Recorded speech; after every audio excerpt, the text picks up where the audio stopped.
నమస్తే మేడం. నమస్తే. తేజస్విని. అయ్యో! అసలు అమ్మాయి విషయంలో అంత మిస్టరీగానే ఉంది. కాకపోతే పోలీసులు మాత్రం చాలా సింపుల్‌గా దాన్ని కేస్‌ని హ్యాండిల్ చేసేసారు. సో, వాళ్ళ అమ్మగారు ఏదో రీజన్ చెప్పారు. అదే రీజన్ అని అన్నారు. ఆల్రెడీ బాడీ పోస్ట్‌మార్టం అయిపోయింది. దహనం అయిపోయింది. అన్నీ అయిపోయినాయి. ఫ్యూనరల్ కూడా అయిపోయింది మొత్తం అంతా. సో, ఇప్పటికి కూడా అనుమానం పోవట్లే. అందరిలోను ఒక్కొక్కరు ఒక్కొక్క విధంగా ఆలోచిస్తూ ఉన్నారు. సైకలాజికల్‌గా అని ఒకరంటూ ఉన్నారు. లేదు అమ్మాయి మీద ఏదో ప్రయోగం చేశారని అంటూ ఉన్నారు.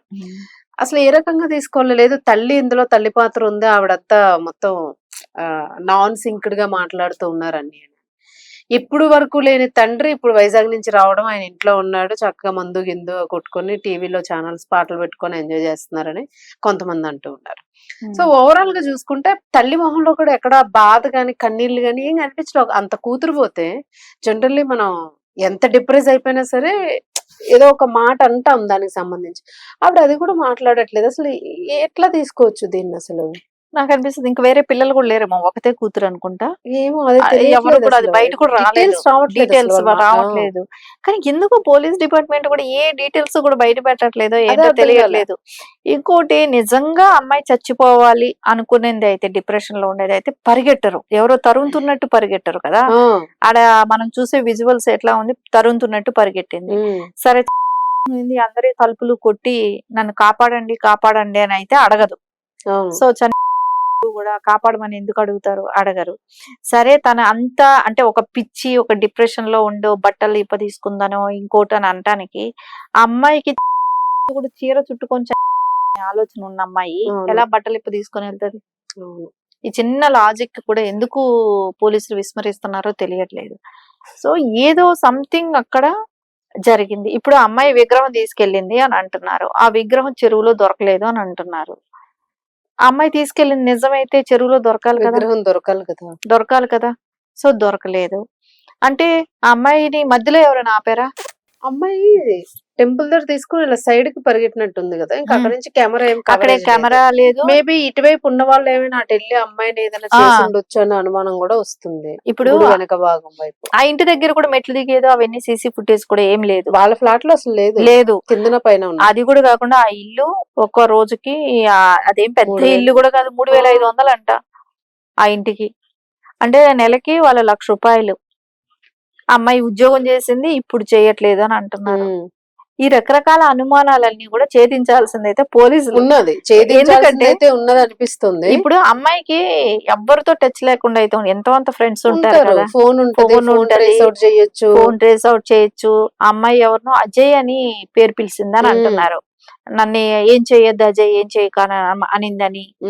ఆ ఇంటి తలుపులు కొట్టినప్పుడు కూడా పేరు పెట్టి వాళ్ళని పిలిచిన కాపాడండి కాపాడండి అని దెబ్బ 10 నిమిషాలు కొట్టిందని అంటున్నారు. 10 నిమిషాలు కొడితే వాళ్ళు తీయలేదంట భయపడి. కాదు మేడం, బయట ఇంత గొడవ జరుగుతూ ఉంటే తల్లి ఇంట్లో నిద్రపోతుంది అని అంది. అందరూ లేచారు కానీ అమ్మ లేగలేకపోయింది ఆ టైంలోనే. కాదు, అట్లీస్ట్ ఇంత సౌండ్స్ వస్తున్నాయి, ఇన్ని జరుగుతున్నప్పుడు అట్లీస్ట్ తల్లికేనా అనిపిస్తుంది కదా.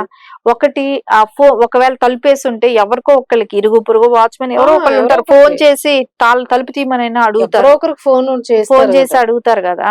అసలు ఫోన్ కూడా తీసి అడగకపోవటం ఏంటి?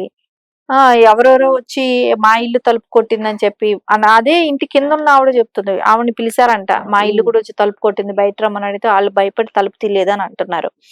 అంటే అక్కడ అమ్మాయి బతకటానికి ఇంట్రెస్ట్ చూపెట్టింది అనేది మనకు కనపడుతుంది. అక్కడ ఆవిడ అమ్మాయిని సూసైడ్ చేసుకోవాలని నాకు అంటే ఒక మేబీ ఎవరైనా బట్టలు తీసేసి అమ్మాయిని ఏదో ఇబ్బంది పెట్టబోయినప్పుడు అమ్మాయి తప్పించుకొని బయట వచ్చి కూడా తర్వాత వాళ్ళని బట్టల కోసం తలుపు కొట్టిందేమో, ఏదో ఒకటి ఇస్తే కప్పుకోవడానికి ఉంటదేమో అనుకునిందేమో. సో ఎవరు కోఆపరేట్ చేయకపోబట్టి అమ్మాయి గుళ్ళేకి పరిగెట్టిందేమో. గుళ్ళేకి పరిగెడితే అమ్మవారి చీర ఏదో ఒకటి అట్లీస్ట్ దాక్కోవటానికైనా ఒక ప్లేస్ ఉంటది కదా అనుకుందాం, ఏమో తెలియట్లేదు. సరే చీర కప్పుకొని వెళ్ళిపోయి చనిపోవటం ఏంటి? అమ్మాయికి అప్పటి వరకు తన ఒంటి మీద బట్టలు లేవని తెలియబట్టే కదా చీర కప్పుకుంది. అవును, ఆ సృహ ఉంది కదా. ఆ చెరువులో దూకిందో తోసేశారు ఏంటనేది కూడా అర్థం కావట్లేదు. అసలు అమ్మవారి విగ్రహం కనపడలేదంట. అంత సింపుల్ గా కేసు ఎట్లా క్లోజ్ చేస్తారో ఏంటో అర్థం కావట్లేదు. చాలా అనుమానాలు ఉన్నాయి దాని మీద. ఆ ఇంటి రెంట్ కి ఇచ్చిన అతనికి ఏం చెప్పి వాళ్ళు జాయిన్ అయ్యారు? జాయిన్ అయ్యారు. ఆ ఇంటి ఏ ఓనర్ డీటెయిల్స్ ఇచ్చారు ఏం అసలు? డీటెయిల్స్ ఆధార్ కార్డ్స్ ఇచ్చారు? ఇచ్చుంటారు. ఆధార్ కార్డ్స్ లో అసలు ఆ అమ్మాయి చదువుకుంది ఎక్కడ? ఆ అమ్మాయి బ్యాక్గ్రౌండ్ ఏంటి? ఇవన్నీ పాత తెలుసుకునే ఆఫీస్ లో వాళ్ళు బెంగళూరులో ఆ! ఉన్నప్పుడు ఎట్లా ఉండేది, అక్కడ ఎట్లా ఇల్లు ఎక్కడ ఉండేది? ఉన్నారు వాళ్ళు, సైకలాజికల్ గా తెలుసుకోవాలి అన్నప్పుడు ఇలాంటివన్నీ కూడా అట్లీస్ట్ ఒక తెలుసుకుంటూ కేసు ఇన్వెస్టిగేషన్ కింద అయినా దాన్ని స్టడీ చేయాలి కదా. స్టడీ చేయాలి కదా. స్టడీ కింద ఇది అయినా నాకెందుకు అన్నట్టు వదిలేసారు ఎందుకు? అంటే అసలు అర్థం కావట్లేదు. అక్కడ వాళ్ళకి వాయిస్ అడిగే వాళ్ళు లేరు కాబట్టి అవును. ఇక్కడ అదే కనపడుతుంది. ఎవరు అడిగే వాళ్ళు, క్వశ్చన్ కేసు చేసే ఫైల్ వాళ్ళు ఎవరు చేసి లేరు. మళ్ళీ reopen. తల్లిదండ్రులే పట్టించుకోకుండా ఉన్నారు. సో తల్లి మీద అనుమానం ఉన్నా కూడా మనకెందుకులే, ఎవరు కంప్లైంట్ ఇచ్చే వాళ్ళు కూడా ఉండాలి కదా. అవును. సో కంప్లైంట్ ఇచ్చే వాళ్ళు కూడా లేరు. సో ఫోర్స్ చేసే వాళ్ళు లేరు పోలీసుల్ని. సో ఆ అమ్మాయి చావుకి ఒక అర్థం లేకుండా పోయింది. అవును. ఎందుకు చనిపోయింది? ఎవరి మూలాన చనిపోయింది? సరే ఆ అమ్మాయి నిజంగానే మెంటల్ గా ఇదా? ఇవన్నీ కూడా తెలియట్లేదు. అసలు వాళ్ళ అమ్మ మాట్లాడే విధానంలో కొన్ని అసలు మాటలు చూస్తే, ఆవిడని చూస్తే ఏంటి ఈవిడికి మైండ్ బాగోలేదు అని అనటం కాదు కానివ్వండి, ఆవిడ చాలా నెగ్లిజెంట్. నీకు నీ కూతురికి గొడవలు ఉన్నాయంటే ఎందుకుండవు, అందరిళ్లలో ఉంటాయి కదా అంటుంది. అవును. అంటే దాని అర్థం ఏంటి? ముందు గొడవ పడినట్టే కనపడుతుంది అవును. వాళ్ళు. ముందు రోజు ఆ నైట్ గొడవ ఇక జరిగింది. జీవితాంతం నా కూతురు నేనే సంపాదించాలా అని అడుగుతుంది మనల్ని. ఆ అసలు కూతురు లేదు ఆ విషయం మానేసి అప్పుడు ఏవేవో మాట్లాడుతూ ఉంది. ఖచ్చితంగా అక్కడ మనకు కనపడేది ఏంటంటే ఆవిడకి తెలుసు అన్ని విషయాలు. డివైడ్ అన్ని చేయాలని విషయాలు చూస్తుంది. డైవర్ట్ చేసేస్తే అసలు ఆవిడని తీసుకెళ్తే నిజాలు బయటకు వస్తాయి. అంటే ఆ- ఇలా ఏ కేసుని పడితే ఆ కేసుని ఇలా వదిలేస్తే ఉమ్, ఎంతమంది పోతారో ఎట్లాగ అసలు. అంతే కదా. చేసేవాళ్ళు చేసుకుంటూ వెళ్ళిపోతారా, ఏం పర్వాలేదు ఎవడో ఇప్పుడు పట్టుకోడు. అంత వయసు పిల్లకి నాకు తెలిసి ఒక విరక్తి, ఆ, శరీరం మీద ఒక విరక్తి రావాలంటే నేను అనుకుంటా అబౌవ్ 40 ఏజ్ వాళ్ళకైతే పెద్ద, నేను అనుకుంటాను అంత ఆలోచన. కానీ అమ్మాయి వయసు 20 ఏళ్ళ అమ్మాయికి బట్టలు ఇప్పు తీసుకోవాలనే ఆలోచన అయితే ఆలోచన రాదు. జనరల్ గా రాదు. సరే అంత మెంటల్ గా ఇదున్న అమ్మాయి అయితే ఇంజనీరింగ్ కంప్లీట్ చేసి ఉద్యోగం చేసే చదవదు, స్థాయి వరకు రాదు, ఎదగదు. అది ఎదగదు. అది ఎందుకు ఆ దృష్టిలో ఎందుకు ఆలోచించట్లేదు పోలీస్ వ్యవస్థ అర్థం కావట్లే అక్కడ. అదే అమ్మాయి కిటికీలోంచి పడేసిన వస్తువుల్లో కూడా షాంపూ, బుక్, ఉమ్, ఇయర్ పోడ్స్ ఉమ్, అవన్నీ ఉన్నాయి. ఏవేవో వస్తువులు ఉన్నాయని నేను బట్టలతో కలిపి. ఓకే. ఆ అమ్మాయి పడేసిందా? షాంపూ ఎవరైనా బాటిల్ పడేసారు? అదే ఎవరైనా పడేసారు అంటే లేకుంటే వీళ్ళిద్దరు కొట్టుకొని ఇంట్లో నుంచి వెళ్ళిపోమని చెప్పి వాళ్ళ తల్లి ఏమైనా ఆ, అట్లా చేసి చేసి తోసేసిందా? బట్టలు అవి తీసేసి ఆ, వెళ్ళిపోని తోసేసిందా, తోసేసిందా? అదే డౌట్ వస్తుంది. కొంతమంది ఉంటారు సైకలాజికల్ గా కూడా కొంచెం హెరాస్మెంట్ కేసెస్ ఉమ్, ఉంటాయి కదా, మనకు తెలియదు కాబట్టి ఉమ్, మొత్తం బట్టలు తీసేసి ఉన్న ఉమ్. పనంగా నువ్వు అలా వెళ్ళిపోయాను అని ఉంటది. అంటాం కదా మనం కట్టు బట్టలతో కట్టుబట్టలతో వెళ్ళిపోయామని. వెళ్ళి అని. ఆ కానీ బట్టలు కూడా లేవు నీకు అని వెళ్ళిపోమని దోసేసిందా. అదే అట్లా ఏమైనా తోసేసిందా? అలాంటి కిటికీలో నుంచి ఇసిరేసింది అని అన్నప్పుడు ఆమెని ఇంట్లో పెట్టి తలిపేసినప్పుడు లోపల నుంచి ఆవిడ బయటకు వేసిందేమో అవన్నీ. ఆ, ఆ పిల్ల అలా చేసిందని చేయటానికి అలా చేసిందేమో. అదే అంటే బట్టలు కూడా అవకాశం ఉండింది, ఇప్పుకొని వెళ్ళింది అనేది ఏమైనా చెప్పటానికి ట్రై చేసిందేమో. ఆ. ఏదో వాళ్ళ మదర్ కి అయితే తెలుసు, ఆమెను గట్టిగా ఇన్వెస్టిగేషన్ చేయాల్సిన అవసరం అయితే ఉంది. ఎందుకు తెలంగాణ పోలీస్ డిపార్ట్మెంట్ ఈ రకంగా వదిలేస్తుంది అనేది ఏమో అర్థం కావట్లేదు. ఖచ్చితంగా వాళ్ళ మదర్ ని ఇన్వెస్టిగేషన్ సీరియస్ స్టార్ట్ గా చేసి ఇన్వెస్టిగేట్ సీరియస్ గా చేయాలి. చేస్తే మటుకు ఆ అమ్మాయి ఎందుకు చనిపోయింది ఇప్పుడు ఏంటనే ఇప్పుడు ఉన్నారు కదా మేడం ఫెమినిస్ట్ ఉమెన్స్ కోసం పోరాటం చేస్తుంటారు. వీళ్ళెవరు మరి దీని మీద మాట్లాడలేదంటే ఎవరు బయటికి రాలేదు. వాళ్ళు ఎందుకో సెన్సిటివ్ విషయం అంట. వాళ్ళ ఒపీనియన్ ఏంటంటే నేను కూడా సెన్సిటివ్ విషయం ఏంటి అసలు? ఒక అమ్మాయి అంత దారుణంగా నేను కూడా ఏమనుకున్నానంటే, ఒక విషయం చెప్పారు అందరూ, అమ్మాయి పిచ్చి, ఆ అమ్మాయికి మెంటల్ గా స్టెబిలిటీ లేదు అని అన్నారు. సరే మేబీ అనుకున్నాను. తర్వాత అమ్మాయి ఎప్పుడైతే కాపాడమని చెప్పి తలుపులు కొట్టిందో అప్పుడే మనకు అర్థం అవ్వాలి ఆ అమ్మాయి ఏదో ప్రాబ్లం లో ఉంది, సమ్ ప్రాబ్లం లో ఉంది. సైకలాజికల్ గా ఎవరో తరుముతున్నారు అన్నట్టు ఫీలింగ్ అని. కాదు, బట్టలు లేకుండా ఒక అమ్మాయి కాపాడండి అని అడిగితే భయం వేసి తలుపులు వేసుకున్నాం అంటే ఇంకేం చెప్తాం దానికి అసలు? అట్లీస్ట్ వాళ్ళైనా 100 డయల్ చేయాలి కదా. వాళ్ళేంటంటే కిటికీ తీసి కూడా చూడలేదంట అమ్మాయి ఏ పరిస్థితిలో ఉంది, కానీ వేరే మగపిల్లలు చూసారు. సో ఆ ఇంటి పైన వాళ్ళంట బ్యాచిలర్స్ ఉంటారంట, ఇంకా ఇట్లాగే రూమ్ ఇస్తారంట. అది కూడా కాకుండా ఈ అమ్మాయి ఫ్యామిలీలో ఇక్కడికి కూడా అంట ఫుడ్ ఎప్పుడు పడితే అర్ధరాత్రులు కూడా ఫుడ్ వస్తా ఉంటదంట.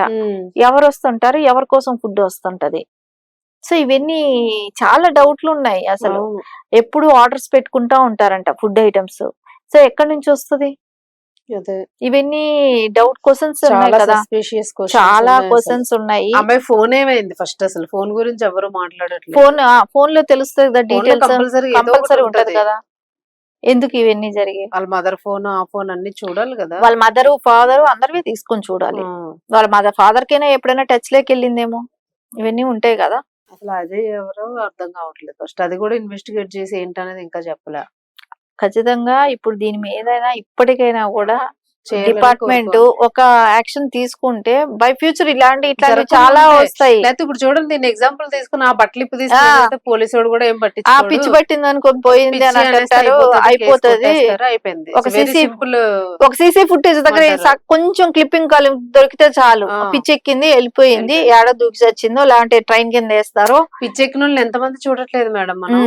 బ్రెయిన్ పాడైన ఆడవాళ్ళని చాలా మంది బట్టలు ఇప్పినా మనం షర్ట్ లో చినిగిపోయినవి అవి వేసుకునైనా ఏదో ఒకటి చుట్టుకుంటుంటారు వాళ్ళు క్లాత్. కానీ ఎవరైనా సరే నేను అనేది ఏంటంటే ఒక విరక్తి, ఒక ఇది అట్లా రావాలంటే ఆ స్టేజ్ కొంచెం ఏజ్ అయిన వాళ్ళకి ఉండొచ్చేమో మేబీ. ఆ ఏజ్ లో పిల్లలకైతే ఉండదు. అట్లా ఉన్న పిల్ల అయితే ఇంజనీరింగ్ వరకు కూడా చదవదు. అవును, కరెక్టే. మీరు అన్నది లాజిక్ గానే ఉంది పాయింట్. మైండ్ స్టెబిలిటీ లేకపోతే చదువు ఎట్లా చదువుతుంది, ఉద్యోగం ఎట్లా చేసింది, యాప్ లోన ఇల్లు ఎలా బుక్ చేస్తుంది, యాప్ లోన బుక్ చేస్తే ఇంట్లో ఎట్లా నాలెడ్జ్, అమ్మాయికి వెల్ నాలెడ్జ్ పర్సన్ ఉద్యోగం చేసిందంటే నాలెడ్జ్ ఉంటది కదా. బెంగళూరులో చేసిందంట అది కూడా. సో అలాంటి అంటే పక్క రాష్ట్రం వెళ్ళి ఉద్యోగం చేసిన అమ్మాయే కదా. అట్లాంటప్పుడు ఇదంతా ఏదో దాని వెనకాల పెద్ద ఇదే నడుస్తుంది. చూద్దాం మేడం, ఇంకా కేసు క్లోజ్ చేస్తారా లేకపోతే ఏమైంది అంటే ఏమైనా అప్డేట్ వస్తుందేమో చూడాలి. Okay, thank you.